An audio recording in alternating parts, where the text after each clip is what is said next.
У помещения пива, воды стоял не пьяный постовой.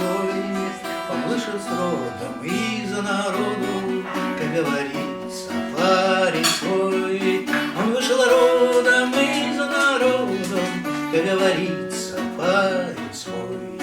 Ему хотелось очень выпить, ему хотелось закусить, хотелось встретить лейтенанта и глаз по люльке погасить. Хотелось встретить лейтенанта и глаз по люльке погасить.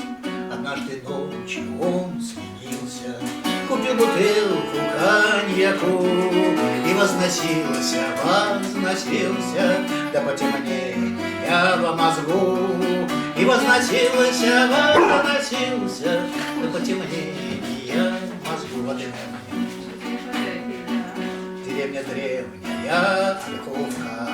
Ему приснилась в эту ночь сметана, яйца и морковка, и председательская дочь. Сметана, яйца и морковка, и председательская дочь.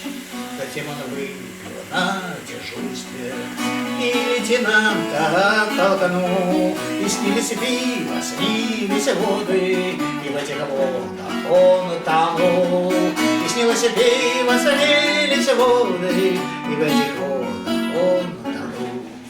У помещения пива, воды лежал счастливый человек. Он вышел родом из народу, но вышел и упал на снег.